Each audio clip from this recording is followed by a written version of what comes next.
welcome back to Long Island's #1 pro wrestling broadcast. Monty DeFaro, only seen here out of Indie Music Studios. At the board is the all-time greatest producer, Abe. How are you? Doing good. How you guys doing? And across the universe is the star of the show, Mr. Jimmy Farrow. Jimmy, how are you, buddy?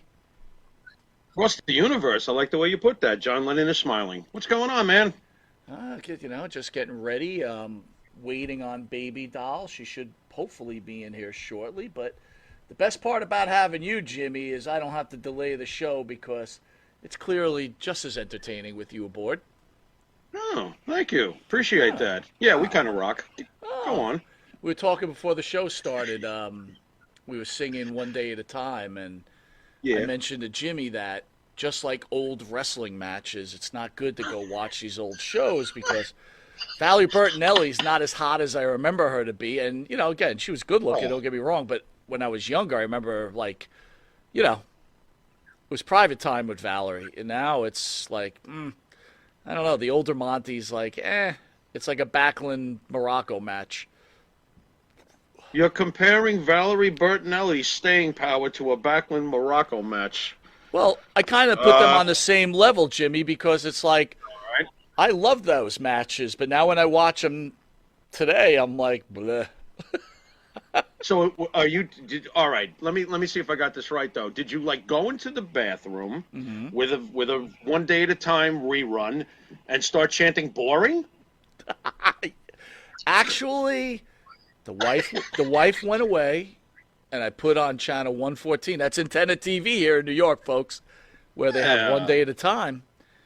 Got the candlelights burning. Got the hand cream on the table, and come on. it just didn't happen. Nothing happened. And then this music came into your head. She's not it. She's not it. Wow. Yeah.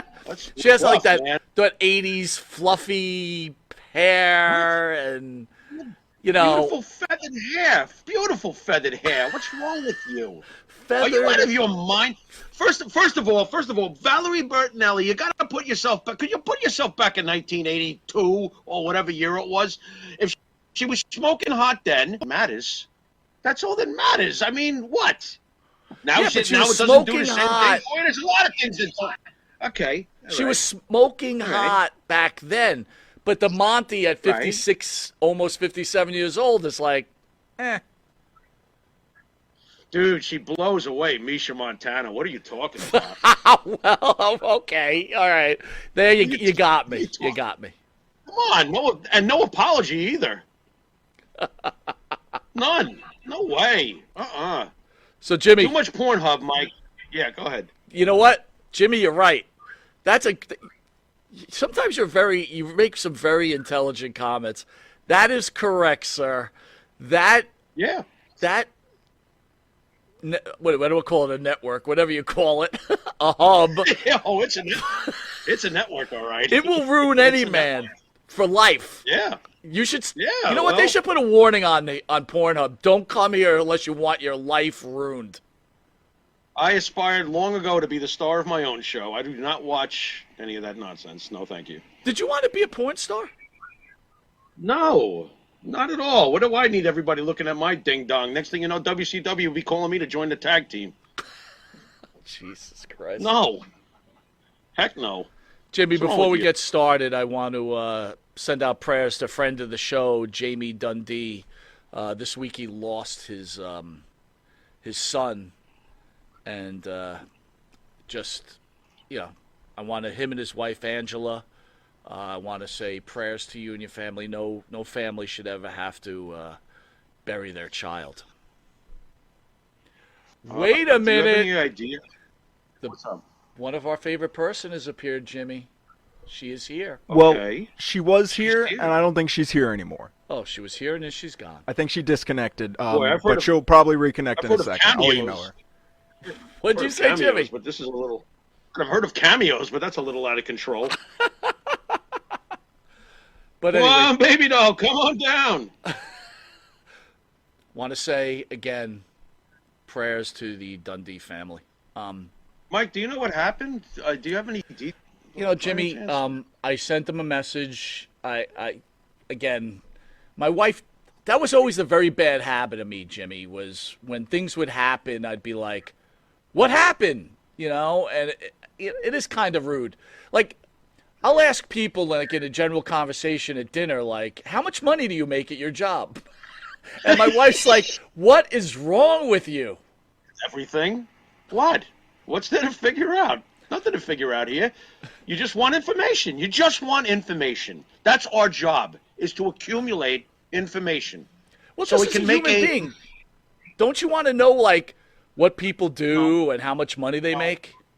No, I don't care. But you know me. I don't care about much. I have a very little box of things I care about, and that, you know, obviously the people who are near to me in Black Sabbath, right? I mean, there you go. That's about it. There you go. And by the way, our special guest has arrived. One of our favorite people at the Monty Nefaro show. Baby Doll, how are you? I'm well. How are y'all? Oh, you look great. We are wonderful. And so glad that you took the time out to come on the show tonight. Put on makeup and everything, so. Well, you know what? I'm pulling up. So the way the camera's configured, I'm old, obviously, and no matter what kind of glasses I'm wearing, I have trouble seeing. So I have to pop up the screen, and you look as beautiful as always. Well, thank you. Is that wrong, like when someone says to someone, you look beautiful? Is that out of line? Are we still allowed to do that nowadays? What do you think, Baby Doll? Oh, for me, I mean, it's a compliment. Why, if you're sincere about it, yes. If you're just being, like, half-assed about it, then no, thank you. But, yeah. I mean, we put a lot of effort into and spend a lot of money and time on my hair and stuff for someone to say, hey, you look good. I mean, that means something. Now, how does someone half-ass a compliment? Like, is it just the tone? Like, hey, Baby Doll, you look good, like that? Is that how that works? Oh, I can do it. I don't know if I've ever gotten it, but, oh, yeah, that looks really great on you. So act like I'm handsome. And you're going to try to sell me that you think I'm handsome. Let me see what. Well, let me put on my glasses. Hold on. I got to see your picture. Hold on. The key word is act. Act, yes. Okay. I need to see your photo. That's a really nice jacket. Blue is your color. Well, considering it's a shirt. Okay. Well, thanks, Baby Doll. You're welcome. Ooh, that was smooth. What are you talking about? I bought it. Now, it just proves how overweight I am, Jimmy, because when people think the shirt you're wearing is a jacket, you got problems. Right? Yeah, well, I have the denim shirt on, too, so I'm good. All right. Okay. We got a lot to talk about, but real quick, Jimmy moved to Florida, so that's why he's not next to me right now in studio. So I'm in studio. Wow. You're where you are. I just got back from Florida. Where are you at? Panama City Beach. Okay. My daughter's in Coral Springs. Okay. If I knew where that was, I would pretend that I do, but I don't. I don't know what anything is yet, and I've been here 5 months, so I'm completely lost. I don't know what anything is. I was there. I haven't learned a thing. Yeah, I was there like 3 days, and we drove like 500 miles going between. She's only 11 miles from the beach, but we went to several beaches and went out to eat. I hadn't seen her since August, so it was a really, really good visit. Really good visit. I needed it. It was super. Good for you. I got a little color. Cool. I mean, that was good. You do look. Are you a beach? Yeah. Like I love the beach. Jimmy, on the other hand, I brought Jimmy to the beach, and he became a lobster. He refused to ever go back. Well, that's because your wife's friend showed up and you took my umbrella. The heck? We were out there probably 5 hours a day for 2 days, so probably 10 hours total. I got a little pink, but I've done so much damage to my skin with sunbeds and out in the sun. It doesn't take much for me to get dark. Yeah, I could definitely see. I could definitely see it dark. Where do you live right now? Healthy. Where do you live right now? Right now, I am in Hudson, North Carolina, which is between Hickory and Lenoir. We're in the foothills of the Appalachian Mountains in Caldwell County. We are famous for Eric Church was born right down the road in Granite Falls, and Madison Bumgarner, the baseball pitcher for Major League, is my neighbor. Wow. Oh, really? Is he Yes. friendly? Because on the mound he's a nasty SOB. I love him, but how is he like? My husband, you see my him he's husband getting the has mail. yet Don't talk to. to me. I've met his wife. I've met his mother-in-law. I've met his father-in-law. Their property is just right across the road from ours, but my husband is yet to introduce us. It was really funny because like 2 summers ago, Aquaman came out. And so Ryder, our little 9-year-old, and I were talking about Aquaman. And Chad walked by and he was like, you know, that guy's driven past our house like 20 times this past summer. I was like, Jason Momoa has not driven past our house. And he was like, oh, yeah, he's real good friends with Madison. He's been driving past our house all summer long. They're like buddies and go to Asheville and ride bikes and stuff. Next time I think Jason Momoa is going to ride by my house, I'm throwing a chicken at him, so I'll stop. Now, how does your daughter transition to Florida? Because she obviously was in Carolinas with you. Did she like it? Or? Oh, how could you not like it? She's 11 miles from the beach. She's her apartment that she's at with her husband Dustin is right next to a really, really nice park. She loves to fish. She loves the water. She went swimming with the sharks for her birthday. So we've got pictures of her with like this 14-foot bull shark like swimming underneath her, and she's like snorkeling. She loves on her days off to go to the pier and go fishing. She's always sending me pictures of, like what she's catching and where she's at. It was really hard for me whenever she moved, and I hope I don't cry. Oh, don't cry, Nick. Don't cry. It was really hard whenever she moved. Baby doll, the makeup. I know, right? And I have to look up, and it's going to. But this is the first time that we've ever really been like apart. So, but for me to go down there and see just the paradise that she's in, she's got a really, really good job. She's wrestling for NWA. I mean, just all positive. It's everything that a mom would want. So the empty nest is definitely hard, and I knew it would hurt. I just didn't know it was going to hurt this much, but it's supposed to. If they didn't matter, then it wouldn't hurt, but it hurts. Yeah. Well, think about this. Last time you were in studio, I think it was like 2 years ago or maybe. She was just starting. Look at her now. Look at her now. How incredible is that? Oh, yeah. Well, you say that she's just starting. See, she started wrestling when she was 14. She just started with NWA about 2 years ago.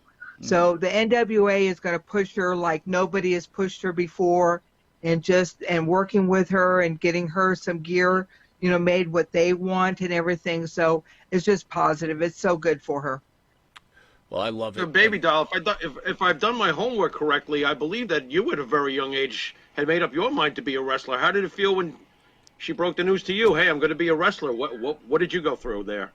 Oh my gosh, we had moved from Joplin, Missouri to North Carolina. We were living in Fayetteville, and I mainly moved because I really like doing wrestling shows. I like doing the events on the weekends. So she would travel with me, and let me see, this would have been 2017. So she was like 14, 15 whenever she started traveling with me and started working my merch table and the whole thing. So she got her feet wet right off the bat. Well, then one day we were working CWA show down in Orangeburg, South Carolina. And she was like, Mom, can I get in the ring and take some bumps? I want to learn how to wrestle. So I was like, okay. So the next day she was so sore, she couldn't lift her head up off the pillow. That's because with wrestling, you may want to be a wrestler, but your body will tell you no, because you've got to teach yourself how to fall and fall really hard. Well, since you were a small child, you taught yourself that like falling hurts, don't fall. Well, to be a wrestler, you've got to teach yourself how to fall and fall really hard and really direct. So that first day after she did her first training, she was so sore, but then the next time she was able to get in the ring, she was right back up there. She was like, when can I get in there again? When can I go? So I knew she had it. I mean, it was from the very first day I knew that she wanted it and she was going to go for it. Well, I got to tell you, I think she's going to do very well. Very well. She's got Oh, she is. I'm so proud of her. So proud of her. Yes, that's my girl. There you go. Listen, before we get into it, we're going to jump in some news. I want both you and Jimmy to weigh in. So I'm going to read the news article. Again, I'm very excited to have you on because, Jimmy and I obviously are older, right? Not revealing. Yeah, I'm older than y'all. I guarantee I'm older than all of y'all. We're close.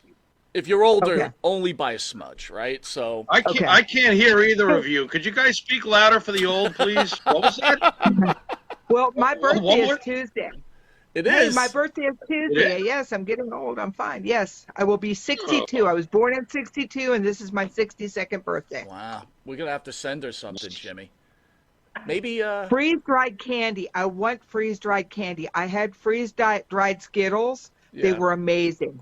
Freeze-dried candy is my new addiction. well, I was going to offer you one of our sponsors' bottle of wine, Good Fucking Wines, but I guess it will be freeze-dried candy. We're going to have to send What you. about freeze-dried wine? Okay. Freeze-dried. Why not? All right. I'll take wine. Wine's good. All right. But my daughter had Skittles, freeze-dried Skittles, and they're the Well, only it's ones I didn't like were the Lucky Charms, but everything else has been really good. It's your birthday, so we got to get you what you really want. So freeze-dried candy is what's going to have to be. Yes. All right, guys. Why Hit it. Luke Combs' cover of Tracy Chapman's Fast Car is sparking controversy? In July, Chapman, who hasn't given an interview in years, told Billboard of the resurgence, "I never expected to find myself on the country charts, but I am honored to be there. I'm happy for Luke and his success and grateful to the fans who have now embraced Fast Car." Combs is a country superstar known for his traditional sound and personal lyrics. Chapman, 59, is a black, queer singer-songwriter who made waves in the music industry in the 80s and 90s. So what's the controversy about? The Washington Post article considered to be the genesis of the debate. Emily Yari wrote, "Although many of are thrilled to see Fast Car back in the spotlight and a new generation discovering Chapman's work, it's clouded by the fact that a black, queer woman, Chapman, 59, would have almost zero chance of achieving what was achieved on the country music charts." I'll start with Jimmy. What the F is going on, man? Dude, all right. First of all, good for Tracy Chapman that this song was covered by anyone. Okay? I'm sure she's happy about it. And the fact that it's been successful, I'm sure she's even happier. Okay? First of all. So good for her.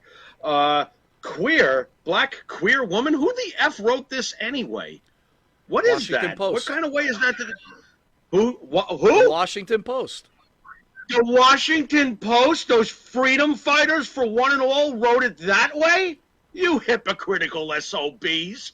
Get the hell out of here. What kind of way is that to refer to? First of all, she wrote Fast Car. If I were her, I would die in peace one way or the other, because if it takes one hit, you get one hit. Boy, you've accomplished something. How many decades later is it, Mike? We remember when Fast Car came out on MTV. So, again, good for her.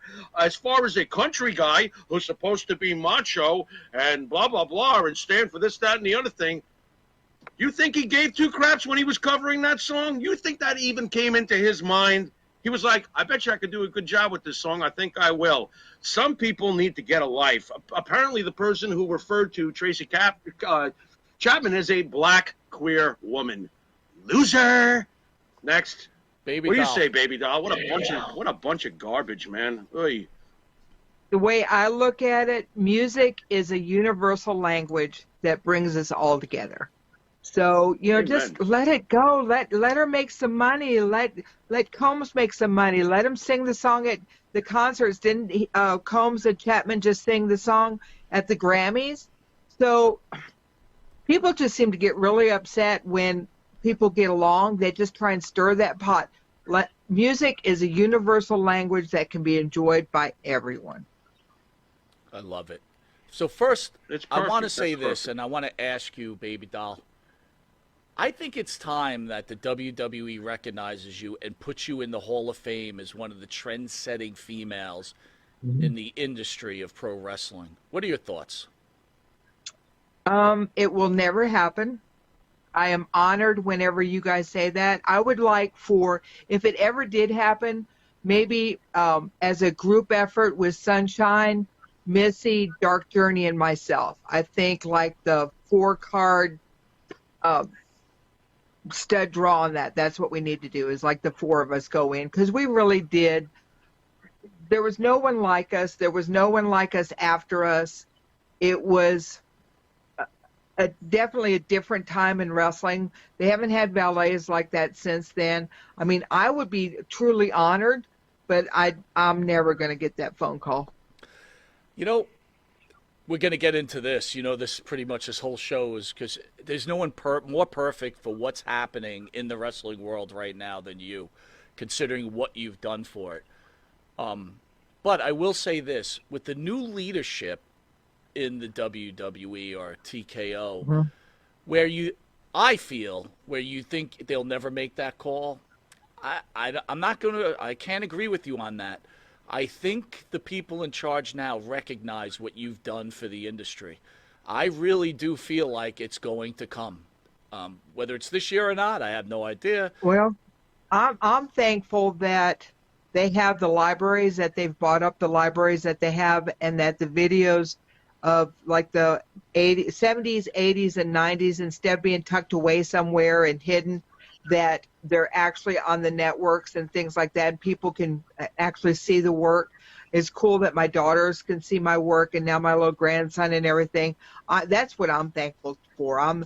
And for Triple H and Stephanie and everybody involved, thank you so much for making that available. Well, now we get to the darker side of things. I don't have to go in too much, right? We all understand Vince McMahon is now being sued by a former employee, Janelle Grant, for breaking a $3 million NDA agreement. Since then, she's come out with a lot of accusations. A lot of texts have been made public. And Grant now is claiming that she's suffering from PTSD.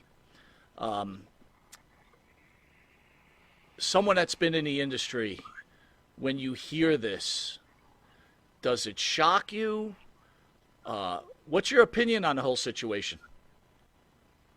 Oh my gosh, I wish I was a little more educated on this, because I've tried to read up on it, and it's really kind of gross, and it's kind of like, oh my gosh, my question is that if she was abused and all this was happening to her, why didn't she get up and leave and start filing charges then? Instead, she just kept on accepting gifts and going along with it until Vince stopped paying her.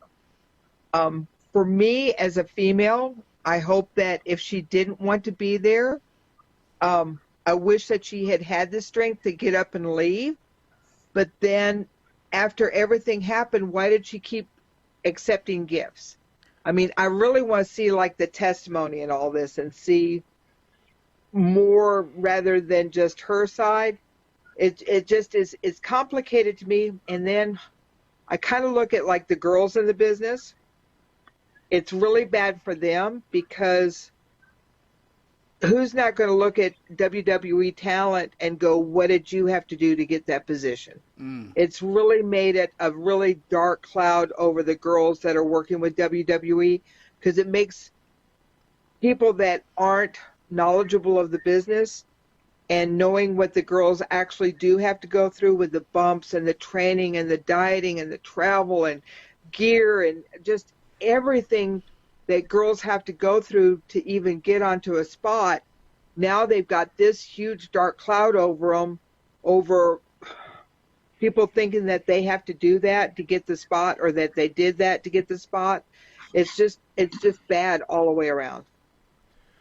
You know, we have a show on the network. It's called Dan and Benny in the Ring, and their take was that Vince McMahon had mind control over this said woman who's making these claims. Do you think it's a possibility that a woman could be in her, late 30s, early 40s, mind controlled to have all this stuff done to her, which she's accusing them of doing, with no? Yeah. What do you think? What do you think, baby doll? Vince McMahon? Oh my gosh, I don't know, and it's. I mean, if it happened once and then she like called the cops or quit her job or whatever, but she kept going to work and she kept accepting gifts. And that just seems really weird to me. Yeah. Yeah, taking flights to other states to do stuff. Yeah, I'm going to get on a plane. I'm going to go out of state to do a job for Vince. He's making me do it. Oh, this is terrible. I'll have the peanuts, Right. please. Let me ask you this: when someone takes money, does that instantly discredit everything that they can claim at that point? Doesn't help. Yeah, it does. It makes you a whore. Thank you. That's why I love you. I want to end the show right now. I want to thank you for joining Monty and the Pharaoh. And no, but yeah. But you know what's funny, Okay. Baby Doll? You mentioned it earlier. Here's what I'm saying. I have been put in positions that I didn't want to be put in. You know, where it was awkward and strange, and oh my gosh, I'm weaving all over. I'm sorry. Okay. That's okay. Were awkward and strange, and I didn't feel it was right, and I didn't want to go through with it. So I basically picked up my shoes and left, and they never saw me again. I never went back and say, hey, I thought we had because it's like with Bill Cosby giving the pills and the drinks to the ladies, and then the ladies are going, I can't believe he took advantage of me. You took pills and you drank alcohol. What did you think he was going to do, make you breakfast in the morning? You know, it's just women have to be smart, and I think that they get themselves in positions that they don't know how to get out of, but you've got to just get up and leave if you're not happy. Oh, I'm sorry. No, that's all good. I don't want to put you on the spot and ask you if was there anything in particular that you can share? I mean, that made you go screw this. You would, if you don't want to give names, you wouldn't know who they were. So it was business related, but it wasn't anyone famous or right. It was more personal, you know, with my situation. So. But women have got to be strong enough, and hopefully I made my daughter strong enough that, you know, if you're in a bad position, get up and leave. You know, you don't have to take it, but if you stay there and you let them shit on your head and then you take gifts the next day, that's on you. So let me ask you this. Obviously, we spoke about this previously. You know, you were married to, you know, one of the Smith family's, you know, sons. Mm-hmm. I think it's public knowledge that you were kind of aware what Grizzly was doing behind the scenes. How were you able to handle that, knowing that was going on? Well, here's the deal. I had heard rumors. I had seen kind of weird stuff. But I never saw anything that I could go, that was it, because he covered it up so well. You know, it was, you know, if we picked up like the girl or the girl was traveling with us, you kind of looked for that look of like, hey, can I help you or whatever. I didn't see anything like that. Even Dark Journey, who traveled with us, said the same thing. So it was just so well covered that even now I couldn't say specifically something that had happened. And even like with Robin, I was right there with Robin and had no clue until after she had done the podcast. And then I was like, oh my gosh, I can't believe that this happened. But you're able to recognize the difference, right? Where Robin was groomed as a child, where this is a 40-year-old woman openly going into a relationship with a billionaire. I mean, let's be honest. If Vince McMahon made my money... There's a big difference between a young girl and a 40-year-old. Yes, absolutely. Oh, yeah. Baby Doll, how much stock do you put into the fact that Jake Roberts had the, for lack of a better way of putting it, taking a shit on Vince McMahon this week? Is Jake Roberts really have any credibility when he opens up his mouth? I don't see why not. I didn't hear what Jake had said. He basically said that it was the most disgusting thing he's ever heard a person doing to another person. That's saying a lot for Jake, but then, I mean, it is disgusting, but she let it happen. I mean, from what I read, I mean, she stayed there while Vince took a shower and didn't leave until after he came back out. Why didn't you just get up and go? You know? Guys are going to do to girls whatever they're allowed to. You know, they're going to go as far as they want. It's and especially in wrestling, why is it kind of a so weird different in the wrestling world, baby doll? And maybe it's not. Maybe I'm just making a stupid statement. No, it's not, because I've worked several different for businesses and companies, and it's everywhere. It really, I think with wrestling it's just more magnified because of the characters and the money. But I guarantee you, it's happening in football. It's happening in pro basketball. It's happening in schools. Look at even like with schools, it's just it happens. It does. It's just with wrestling. It's just, oh my gosh, we're just more out in the public about it. How are you able to, or have you even had the conversation with your daughter now that she's getting involved in the business? And I'm sure that this has been like a blur for you the last 2 years, watching her evolve into where she's at right now. Were you able to even sit down with her and talk to her about this? I mean, how do you have that conversation with your daughter, considering she's now in the business? Well, we had that because I was just in Florida. We had that, and it was kind of an agreement about how bad it was for the girls that are on rosters for TNA and AEW and WWE, that now everybody thinks that how they got their spot was what did they have to do that, and it's just, I think it's worse for the girl wrestlers than it is for anybody, because it's certainly made it look really bad for them, even though they didn't do anything. They just tried to get work and get the spot. It's amazing you're taking that angle, because you're right. I never thought about it that way. And not only do they get questioned by the guys, their own, teammates or the other women are probably like, I wonder why she's getting a push. I wonder what she's doing. It's a shame exactly. that it is this way. That's, you know what? That's a remarkable comment, and I totally agree with you. It's got to be doubly as difficult for sure. Mm-hmm. It is. And even like being a girl wrestler, you're kind of looked down upon, and, oh, well, yeah, you're a girl wrestler and things like that, not knowing what kind of athlete that you have to be, the schedule, the working, the training. It's just so difficult. And then to have this put onto it, it just makes it 10 times worse. It really does. Because even like with the indie girls, I'm not even talking about AEW and TNA and WWE and NWA, like the indie girls, I think that's the worst part of it is what they think of what the girls have had to do to get their spot. Do you think anything's ever going to change, though? I mean, look at the human condition. You go back thousands of years, there's been nothing but misbehaving and crap like this. I'm being serious. I mean, is there any way to solve any of this? Or do people really think the more that they bitch about it, maybe something will get done? I tend to be a cynic about the whole thing. I think that this is something that will definitely get other people to notice it, and definitely give girls a way to speak up and be heard. But there's always going to be guys that want nasty stuff, and that girls that are going to give it. Well, let me give you the reverse on this, though.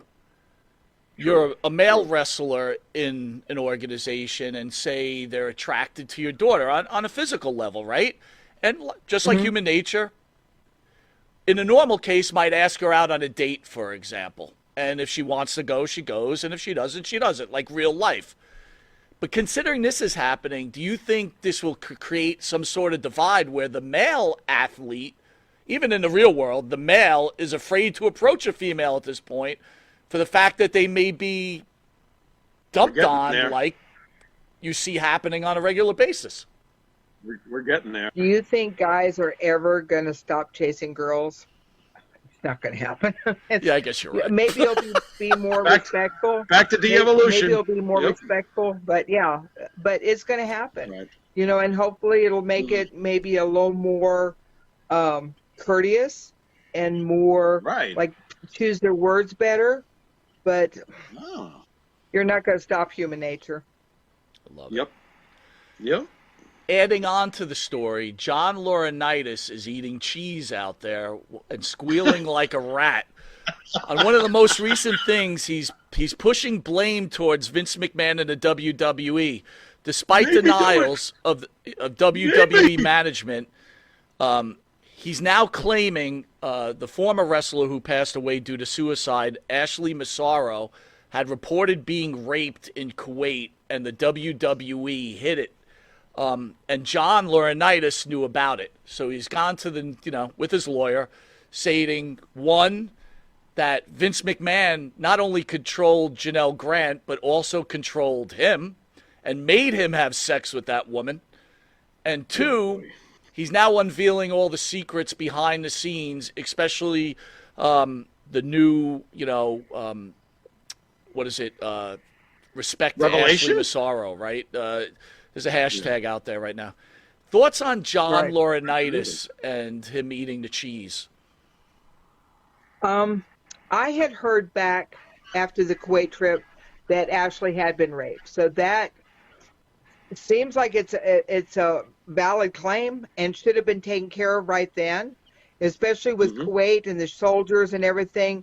That there should have been charges. They should have taken care of Ashley. And instead, it made it seem like it was her fault, that she was in the wrong place at the wrong time. And then that was wrong, because even I had heard that she'd been raped. So for me, the Janelle Grant is totally different than Ashley Massaro, because Ashley, there should be justice for Ashley in that, because she ended up, really her personality changed after that and eventually committed suicide. And that would be on John and Vince's heads, because if they knew about it as much as they say that they did, it's their fault. What does that say? Good. Go ahead, Jimmy. Yeah, sorry. what does that? Sorry, Mikey. What does that say to you about John Laurinaitis, that all of a sudden now he's going to claim that he was working for Vince McMahon, and that not only that, but now he's going to speak up about someone who was raped? What sort of credibility or what sort of human being does this make John Laurinaitis look like to you? Did you know John at all? I had only met him once or twice. I really didn't know him that well. Now I knew his brother a lot better, but I can't say that I know John. But I think that there should be some accountability in all this, and maybe with Janelle Grant bringing all this information forward, then maybe this is the way that Ashley gets her due justice. Do you think John Laurinaitis should be charged for knowing about the rape, since he wants to talk about it and throw Vince under the... If he knew about it and nothing was done, absolutely. Do you think Vince McMahon should be sentenced to some jail time for everything that's going on? The deal with Ashley, if he knew about it and nothing was done and swept it underneath the rug and just went on about business without taking care of his talent, especially if he knew what happened, yes, he should be held accountable. And then going back and promoting more shows just made it worse. He shouldn't have ever gone back. They should have taken care of that whenever it happened. Whenever they got back and heard, they should have taken care of it right then. Instead of leaving the country and the whole thing, they should have taken care of it as soon as they heard about it. Take care of your talent. Wonder if something happened to John Cena. Wonder if something happened to The Rock. You know what I'm saying? Take care of the girls the same way as you would take care of the boys. Damn, you're smart. You are smart. If this, good point. She's all over it. The deal with Janelle Grant, it seems I would like to hear testimony on this. I would like to hear more than a he said, she said, back and forth text. We don't even know if the texts are real. Yeah. You know what I'm saying? Right. And if she's just upset because she's missing $1 million, I mean, how could I take someone credible that she voluntarily let someone poop on her? I can't take that as being credible. Do you think at this point, though, the federal government's going to use... So I totally agree with you, right? But now do you think they'll use this ample opportunity to get the man they've been trying to get, since the steroid trial, and maybe getting him on the Ring Boy scandals, the Jimmy Snuka murder, the Ashley Massaro rape in Kuwait, and who knows what else? Do you think the federal government will use this window to try to imprison Vince McMahon? I don't think that they'll imprison him, but they'll sure take a lot of money. Because he's in his 70s now, so what what is he going to go to jail for? And I know that age is not, a criteria to keep you out of jail, but by the time this goes through courts and appeals and the whole thing, even if he lives to 100, he probably won't see jail time, but he'll have to spend a lot of money, and that will hurt him. All right, here's probably the most important question to you, and I know you don't know him well, but is Vince McMahon an evil person?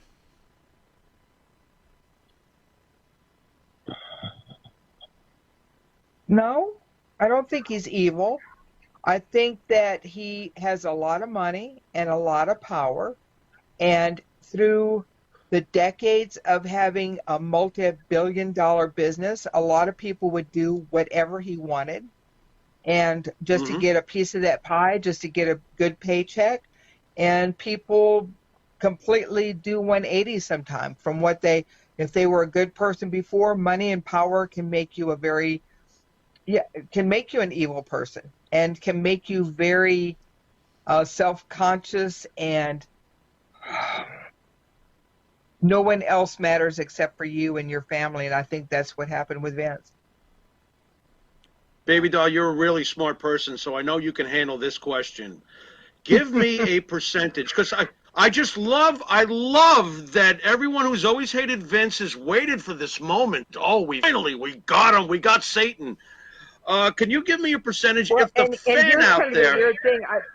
Here's kind of the weird thing is that, everyone said that, why wouldn't I go to work for WWE? Maybe because he knew that I wasn't that type of girl, that he couldn't take advantage of me, and I wasn't that. It's possible. That he just knew that he couldn't manipulate me the way that maybe he could some of the other girls. Yeah, it's possible. Give me a percentage for all those internet marks out there who have been waiting for this day to finally come down on Vince.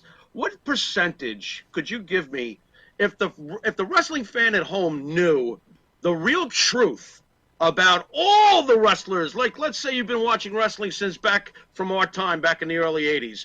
All the wrestlers, give me a percentage of how many wrestlers would actually clear the cut and not have in their closet that they would be mortified by and probably just look past because, I like this certain wrestler. That's okay. Good question. How many wrestlers? What kind of percentage would you give me? Would you say 65% of them are no goods? Is it less? Is it more? What say you? 5%.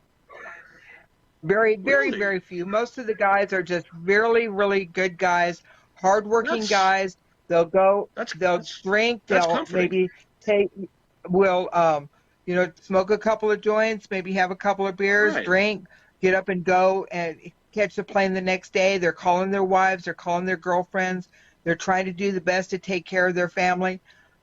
I would say maybe 5% are weird. Wow, Mike, I got surprised at that answer, but hey, I'll take it. That's a good thing. Yeah, but you see, that's the thing, right? Because just like you said, we don't know. Baby Doll knows, right? They know the reality of it. We're just fans who just read stuff and come to our own decisions. So, again, the one great thing about Baby Doll, and we knew this the first time she was in studio, Jimmy, is she's a straight shooter, right? She doesn't really play games. She's not like, and I got to commend you for this, Baby Doll. Your daughter is on the rise in one of the better wrestling organizations in the world. There's a lot to be lost in this type of conversation. And, you don't want, today's cancel culture, if people don't like what you say, they'll be like, oh, let's cancel Samantha out. I give you tons of credit. Not that Billy Corgan knows how to draw money. He loves NWA. He loves the history of NWA. From a small child, he's loved professional wrestling. I don't think that whatever I say, he's going to hold it against Samantha. No one should hold what I say against Samantha. Samantha is so smart. She's college educated. She owned a Sonic at one time. She's doing very well with Fiserv. They moved her down to Florida so that she could work for them. I mean, you're an idiot if you hold whatever I say against my daughter, because this is, if you want my daughter's opinion, ask her. Otherwise, just stop. I love it. Cancel culture is just so. I mean, if y'all want to cancel me, fine. I have 65 chickens. I have a 9-year-old. I have a great husband. I have land. I have money. I have cars. I have 7 Harleys in my basement. Go ahead and cancel me. I have other things to do. But if you're going to hold what I say against my daughter, then you're an idiot, and I feel sorry for you. Good for you. And not that you said anything wrong anyway. You gave an honest opinion of your thoughts. And you know what? That's what this country's based on. And my main thing is that I really feel sorry for the girls that are wrestlers now that have this holding over their head because some girl was an idiot and let Vince take advantage of her for years and showered her with gifts. And as long as he was showering her with gifts and money, then everything was fine. But once that stopped, then all of a sudden it's a bad thing. I mean, that's what I don't understand. If you didn't like it, you should have done it over and over again. I'd like to make it clear, too, that these thoughts that Baby Doll is projecting does not condone Vince McMahon's possible actions, like most of you idiots out there who've been calling Mike and I immature because we want to see the process play itself out. Yeah, choke on that. Oh, yeah. Choke the chicken. All 65 chickens. I definitely want to see this go to court. I want to see both sides of this. I just don't want to see a bunch of supposed text messages. We don't even know if these are true. Right. She took all those gifts, and that's kind of hard to explain. That's what I'm saying. If you don't like it, then you shouldn't have taken the gifts. Would you guys think ill will of me if I said that if Vince shit on my head for $3 million, I would be okay with it? Nope. I'm just sharing. I mean, sit still, I don't want to Monty. know about it. I mean, if y'all work that out, that's fine, but I don't want to know. You won't work that out. All right. How you doing? All right, I got to ask you this. In December, The Iron Claw came out, a movie for the Von Erich family. Were you able to see that? Yeah. I have not seen it yet. I know it's going to be really sad. I grew up with those kids, like junior high and high school. I was very disappointed that they left Chris out. I kind of waited for the reviews to see, like what everybody's take on it was. But to me, to leave Chris out is kind of like the story of his life. Like, nope, they didn't have time for him back then.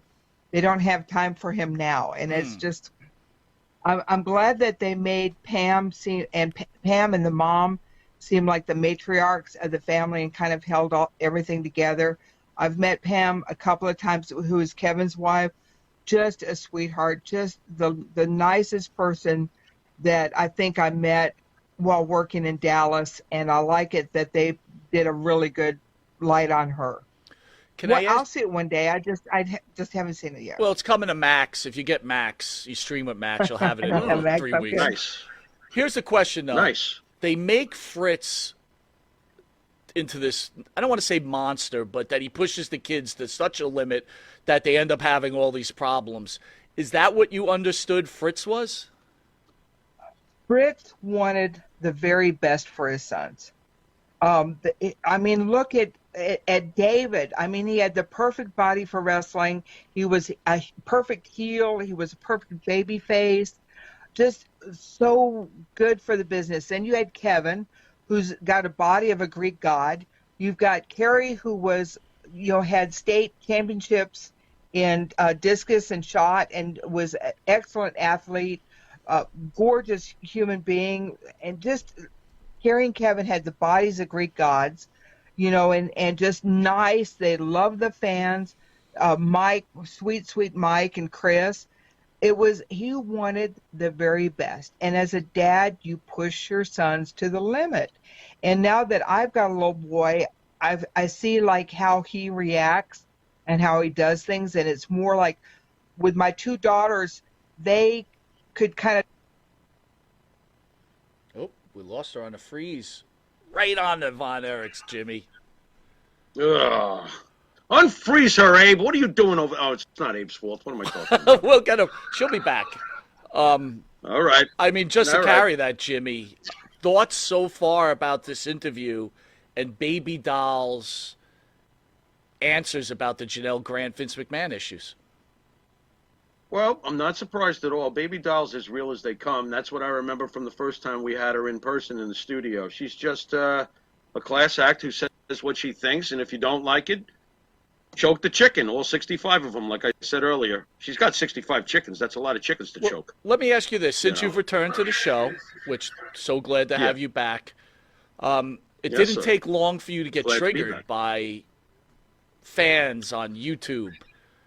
Tell me not fans. Not fans with an S, not plural, just one particular ass clown who was just like, condescending and judgmental and said very stupid things like, someone lost their life there, T-H-E-R-E. Then proceeded to say, I guess you two still watch wrestling. It's a wrestling channel, you moron. Yeah, we still watch wrestling. What kind of moron is this, And then he's deciding that he's the moral code for what's right and what's wrong. Right. And I have very little patience for people like that because that's what's gone wrong with this country. If, God forbid, you do things differently from most others, like let's say we want to be humorous about stuff. Hey, that's our choice, okay?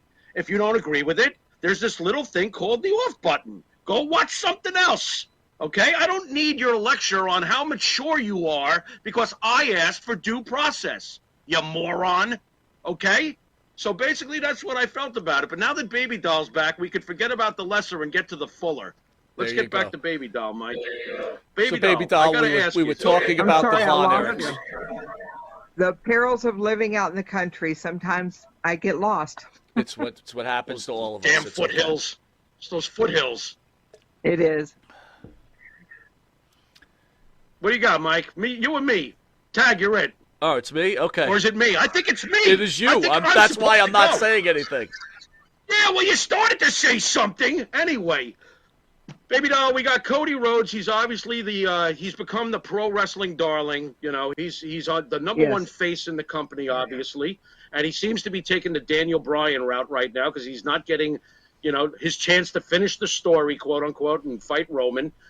But on the show, we get a much different reaction, usually very mixed when it comes to his father, Dusty. Can you tell us what Dusty wrote? Dusty made me a legend. Dusty made stars out of so many of us. I do not have one bad word I can say about it. I was blessed whenever I walked in that dressing room in Florida and he saw me and he saw money. And it was the right place at the right time. He always treated me with a lot of respect. He put me with the best wrestlers to work with. He gave me the best storylines. I look at all the guys that he worked with, in the Mid-Atlantic at that time, from Rock and Roll Express, Sting, Lex Luger, Tully, Arn, Flair, Barry Windham, JJ, the whole thing, and how he made magic with all of us. And there's not a bad word I can say. What would you say to the fans who said that he always made himself the top of the card? I mean, I feel like Dusty Rhodes, whether he did or whether he didn't is irrelevant to me. Dusty Rhodes had it, oozing with it. What would you say to the fans that criticized it, that Dusty was controlling everything and always putting himself number one?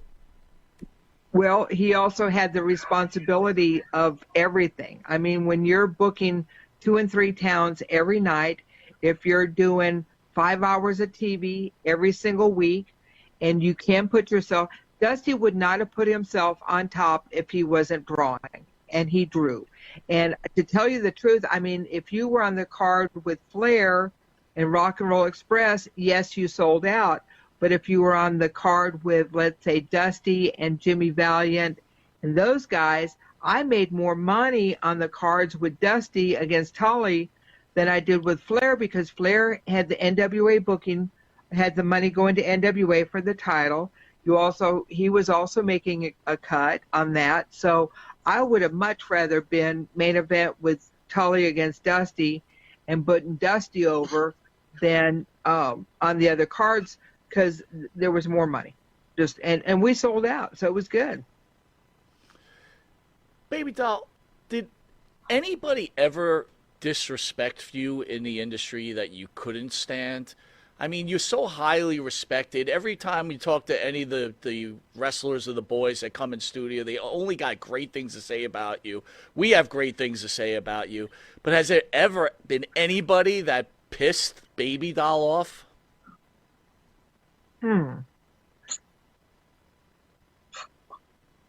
That made me upset. Besides your ex-husband. Let's put him on the... Yeah, but that was after. And he's doing a lot better now. I got him. He's doing good, doing really well. You get along? You guys are getting along good? Well, I don't talk to him. My husband thinks that exes are exes for a reason. Right. So I just we're not even friends on Facebook. So I just don't stir that pot. I am friends with his wife. Kimberly is super sweet. I mean, it's for me, he got the perfect girl. He got a girl that absolutely adores him and loves wrestling and loves traveling with him. And it's like a perfect situation. So I'm very happy for them. Yes, like 30 years ago, things were bad, but people change. And especially with him going to jail for 5 years, it really changed him. And then he was in jail for both times that his parents died. And, unfortunately, you can either grow up when you're 18, 19 years old, or you can grow up when you're 40 years old. And Sam definitely grew up when he was like 50 years old. Right. Makes Here's sense. I'm trying to think of anyone upset me, and I'm trying to. Well, I'm going to help you. I'm going to help you answer that question. Okay. Are you ready? Who is Yes. going to be the next president of the United States of America? Right now?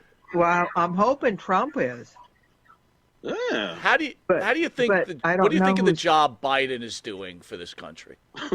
Oh, God. Okay, I'm just going to say, name one policy that he's enacted that's been successful. Well, let me ask you. The- How about Like how about- defunding the police didn't work. The open border didn't work. His economy didn't work. It's just nothing that he's proposed has worked. I was going to say, what do you think about his border policies? What border policy? I mean, you just. Wait, hold I'm on. just Come afraid in. Because Someone's knocking. it's Someone's knocking. Come in. it was what 2 million people this year. That's Great.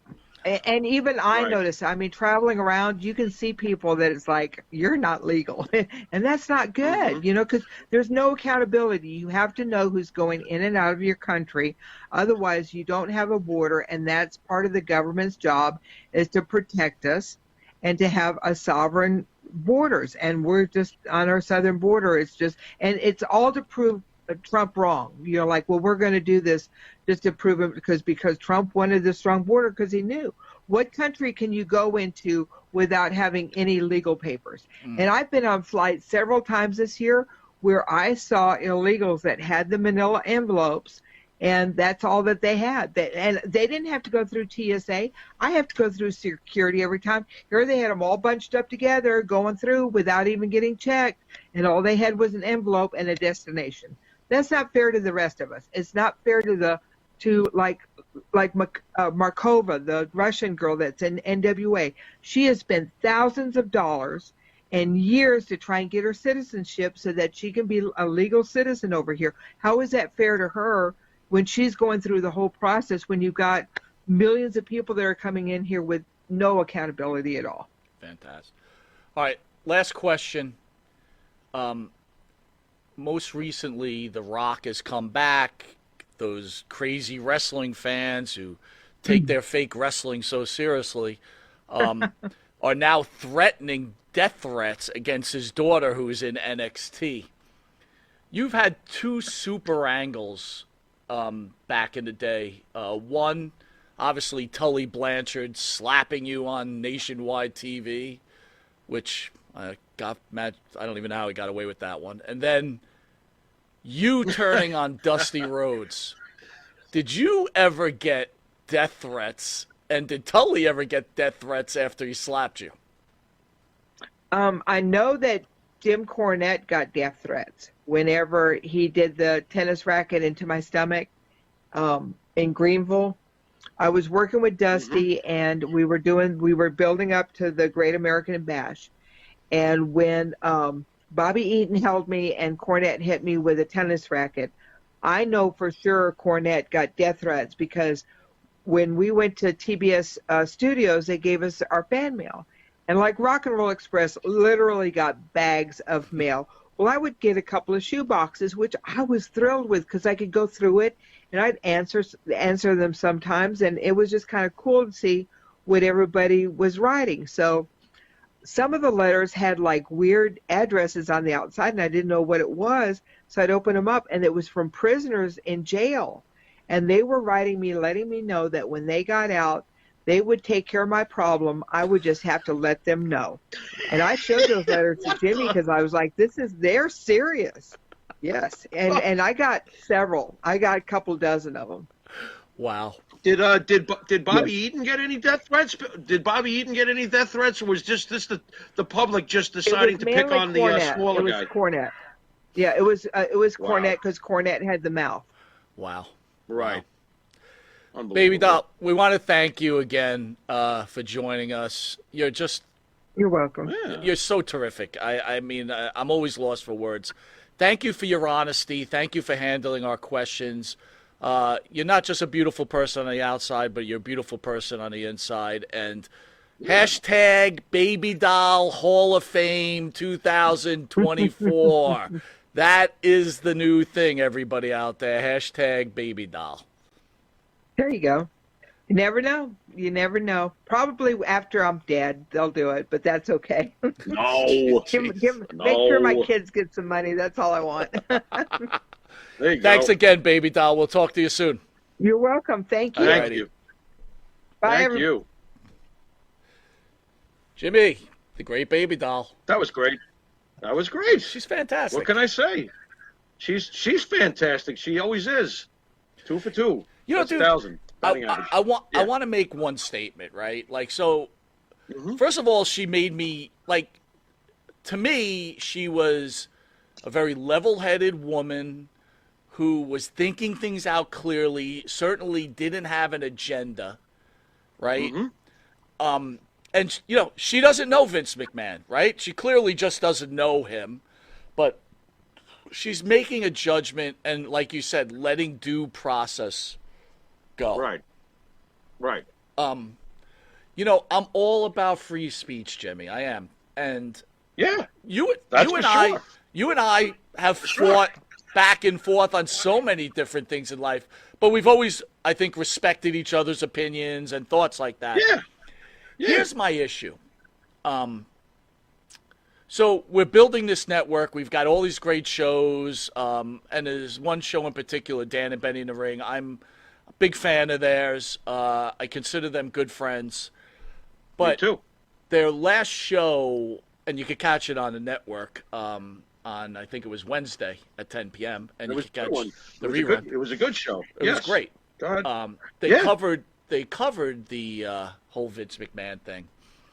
And I felt, but the thing I had a problem with is that I thought it was way too agenda-driven.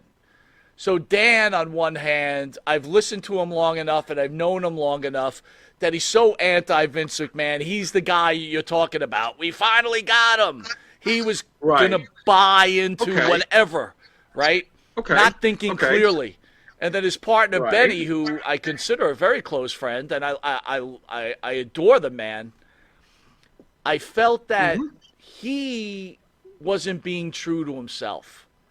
I felt that he was going with the popular majority. And the popular majority is burn Vince McMahon at the stake, right? I mean, that's what everybody's going for. Yeah. And I felt like Benny, who usually has clear thoughts, was just going with what the popular opinion was, because God forbid, you know, you get some hate text and hate mail, which we get on a regular basis, so I guess we're a little more used to it than him.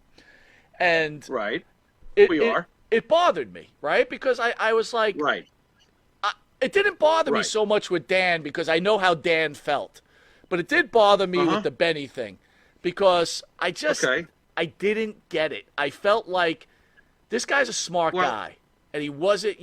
I think he was more worried about the Monty and the Pharaoh fans hating the player than actually speaking his mind. Okay. And this is just my opinion. Okay. Right?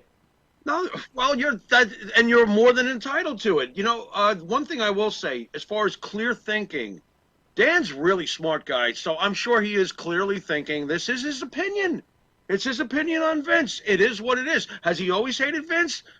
Maybe not always. Maybe it took one thing years back and then another thing popped up in the news and another thing, and this is where he's at.